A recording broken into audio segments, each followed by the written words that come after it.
الحمد للہ نحمده ونستعینه ونستغفره ونؤمن به ونتوکل علیہ ونعوذ باللہ من شرور انفسنا ومن سیئات اعمالنا من يهده الله فلا مضل له ومن يضلل فلا هادي له واشهد ان لا اله الا الله واشهد ان محمدا عبده ورسوله اما بعد فإن خير الحديث كتاب الله وخير الهدي هدي محمد صلى الله عليه وسلم وشر الأمور محدثاتها وكل محدثة بدعة وكل بدعة ضلالة وكل ضلالة في النار. أما بعد أعوذ بالله السميع العليم من الشيطان الرجيم. وقالت اليهود عزير ابن الله وقالت النصارى المسيح ابن الله ذلك قولهم بأفواههم يضاهئون قول الذين كفروا من قبل قاتلهم الله أنى يؤفكون.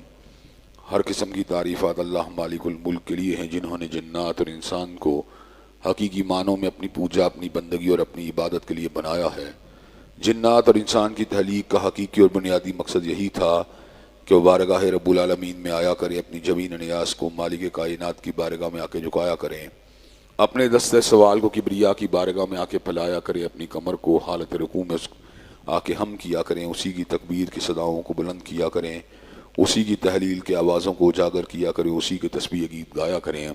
چنانچہ ارشاد ہوا وما خلقت الجن والانس الا لیعبدون، اور میں نے نہیں بنایا جنات اور انسان کو مگر اپنی پوجا، اپنی بندگی اور اپنی عبادت کے لیے۔ حمد و ثنا کے بعد اربہ ارب انگنت اور بے شمار درود و سلام ہوں اس ہستی اقدس و مقدس پر کہ جن کا نام نامی اور اسم گرامی محمد کریم صلی اللہ علیہ وآلہ آلہ وصحبہ وبارک وسلم ہے۔ اللہ رب العزت نے امام الہدیٰ علیہ الصلاۃ و تسلیم کو اہل کائنات کی ہدایت اور ان کی رہنمائی کے لیے مبعوث فرمایا، اور آپ کی ذات بابرکات کے ذریعے اہل کائنات کی ہدایت اور ان کی رہنمائی کا خوب بندوبست فرمایا۔ اللہ رب العزت نے چونکہ حضرت رسول اللہ صلی اللہ علیہ وسلم کو کائنات کا آخری نبی بنا کے بھیجا تھا، اس لیے اللہ تبارک و تعالیٰ نے آپ کی ذات اقدس و مقدس میں طرح طرح کی خصوصیات کو ودیت فرما دیا تھا، اور گوناگو قسم کی صفات کو آپ کی ذات اقدس و مقدس کا حصہ بنا دیا تھا۔ اور ان تمام باتوں سے بڑھ کر یہ کہ میرے آقا کی زندگی میں کوئی صبح ایسی نہیں آئی،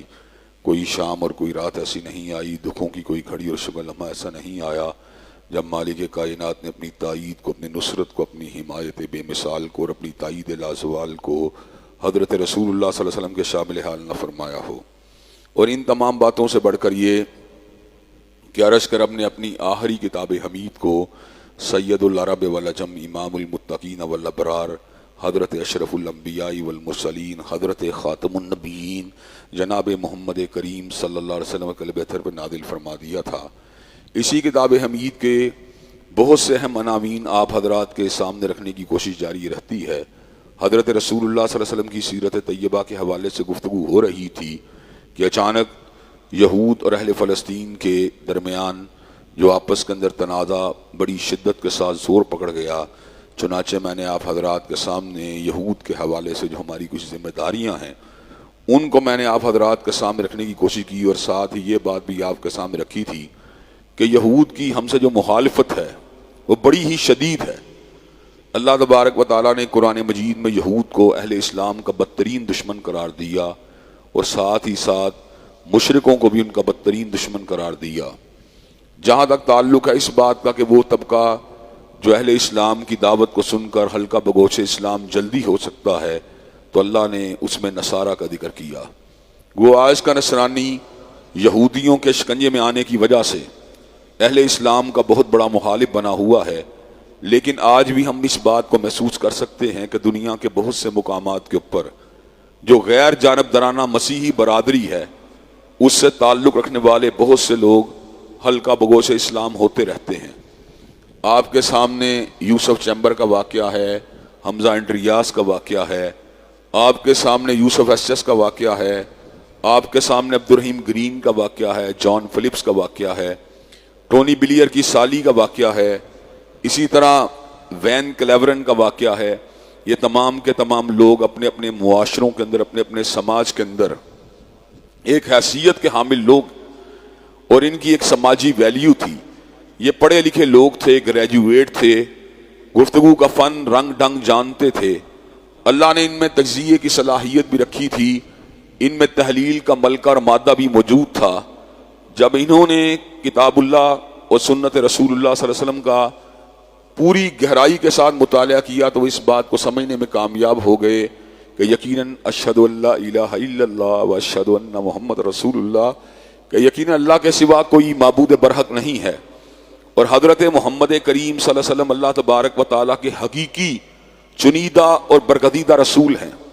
وین کلیورن تو گیٹ ولڈر کا بالکل دایاں بازو تھا، اور وہ قرآن مجید کو اس سے قبل پوائزن بک، زہریلی کتاب قرار دے چکا تھا، پوائزنس بک قرار دے چکا تھا، زہریلی کتاب قرار دے چکا تھا، اور وہ ابھی مزید ڈیپتھ میں جا کر اسلام کے بارے میں مزید اعتراضات ان کو کھنگالنے کی کوشش کر رہا تھا۔ لیکن جو انسان میں ایک ضمیر کی طاقت ہوتی ہے، اور انسان کے اندر جو انصاف پسند ایک منصف بیٹھا ہوتا ہے جو ہر انسان میں ہوتا ہے، جب اس منصف نے اس کتاب کی اور مختلف طرح کی کتابوں کی برگردانی کے دوران اس کو یہ بات سمجھائی کہ تم اللہ تبارک و تعالیٰ کے کلام میں کیا کیڑے نکال رہے ہو، یہ مخلوق کا کلام نہیں، یہ تو خالق کا کلام ہے۔ وین کلیورن کو یہ بات سمجھ میں آ گئی، اس نے سیرت طیبہ کا مطالعہ کیا، گہرائی کے ساتھ کیا، اور اس بات کو سمجھ گیا کہ حضرت رسول اللہ کائنات کے محسن ہیں، کائنات کے امام ہیں، کائنات کے مقتدا ہیں، کائنات کے پیشوا ہیں۔ پارلیمان کا ممبر رہ جانے کے باوجود بھی اس نے حضرت رسول اللہ صلی اللہ علیہ وسلم کی رسالت کو قبول کرنے کے اندر کسی قسم کی ہچکچاہٹ کا مظاہرہ نہیں کیا، فوراً سے پہلے مسلمان ہو گیا اور کہنے لگا حاصل مطالعہ یہ ہے کہ اشہد ان لا الہ الا اللہ و اشہد ان محمد رسول اللہ۔ حضرات گرامی قدر، اور یہ تو ایک عرصہ دراز قبل کی بات ہے کہ ڈاکٹر مریم جمیلہ نے سید ابو الاعلیٰ مودودی کے ساتھ ہاتھوں کتابت کی تھی، اور ان کے سامنے اپنے بعض تحفظات کا یا اپنے بعض اشکالات کو ان کے سامنے رکھا تھا، اور اس نے اس بات کو سمجھ لیا تھا کہ دیار مغرب اور تہذیب مغرب کے اندر انسانوں کی فلاح والی کوئی بات موجود نہیں ہے۔ کلام اللہ کے مطالعے کے دوران بعض چھوٹے چھوٹے اشکالات اور سیرت طیبہ کے مطالعے کے دوران جو چھوٹے چھوٹے سوالات اس کے دل اور دماغ میں تھے، اس نے مولانا مودودی کے ساتھ ہاتھوں کتابت کی، مولانا نے اس باتوں کا جواب دیا، اس نے بھی سمر کا اعلان کر دیا اشہد ان لا الہ الا اللہ و اشہد ان محمد رسول اللہ۔ حضرات گرامی قدر، لوگ تو یہاں سے مغرب کا سفر کرتے ہیں، یہاں سے امریکہ کا سفر کرتے ہیں، لیکن ڈاکٹر مریم جمیلہ سکرٹ پہننے والی، ڈاکٹر مریم جمیلہ پینٹ شرٹ پہننے والی، اس نے پینٹ شرٹ کو شلوار کرتے میں بدلا، اس نے شلوار قمیض کو زیب تن کیا، اپنے وجود میں دوپٹے کو ڈالا، چادر کو ڈالا، حجاب کو ڈالا، نقاب کو ڈالا، اور پھر وہ وقت بھی آیا کہ ڈاکٹر مریم جمیلہ پاکستان آ کر آباد ہوئیں، اور ساری زندگی پلٹ کر امریکہ جانا گوارا نہیں کیا، اس لیے کہ امریکہ کے اندر اشہد ان لا الہ الا اللہ کی آوازیں نہیں آتی، امریکہ کے اندر حی علی الصلاۃ اور حی علی الفلاح کی آوازیں نہیں آتی۔ ڈاکٹر مریم جمیلہ نے درجنوں کتابوں کو تحریر کیا، اور ان کتابوں کے اندر اس بات کا اعتراف کیا کہ تہذیب مغرب خود اپنی مذمت کرتی ہے، تہذیب مغرب کے اندر انسانوں کی فلاح و بہبود والی کوئی بات موجود نہیں ہے۔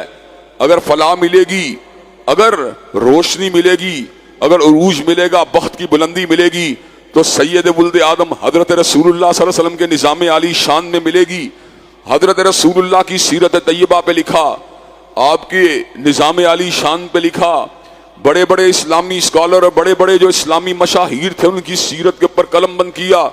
حضرات گرامی قدر، وہ کیا چیز ہے جو امریکہ سے آنے والی کو امریکہ پلٹ کے جانے کی اجازت نہیں دیتی؟ وہ ضمیر کی زندگی ہے، وہ شعور کی روشنی ہے۔ جس کا دل روشن ہو جائے، جس کا ضمیر روشن ہو جائے، اس کو امن اگر ملتا ہے، چین اگر ملتا ہے، یاد الہی میں ملتا ہے، اس کو امن اور چین اگر ملتا ہے تو حضرت رسول اللہ صلی اللہ علیہ وسلم کی حیات مبارکہ اور آپ کی سیرت طیبہ سے تمسک کو اختیار کر کے ملتا ہے۔ میں نے خود بھی بہت سے ایسے لوگوں کا زندگی کے مختلف ادوار اور مختلف بین الاقوامی سفروں کے دوران ملاقات کرنے کا موقع ملا، جو حلقہ بگوش اسلام ہوئے۔ حضرات گرامی قدر، میں عبد الرحیم گرین سے ملا، میں یوسف چمبر سے ملا، میں حمزہ انڈریاس سے ملا، میں جان فلپ سے ملا، میں ٹونی بلیئر کی سالی سے ملا۔ میں نے ان تمام لوگوں کے اندر اسلام کی محبت کو دیکھا، والہانہ پن کو دیکھا، حضرت رسول اللہ سے والہانہ محبت کو دیکھا، اسلام کے ساتھ والہانہ کشش کو دیکھا۔ حضرات گرامی قدر، وہ کیا چیز ہے جو مادیت کے عروج کے باوجود، جو روشنیوں کے عروج کے باوجود، جو حسل بسل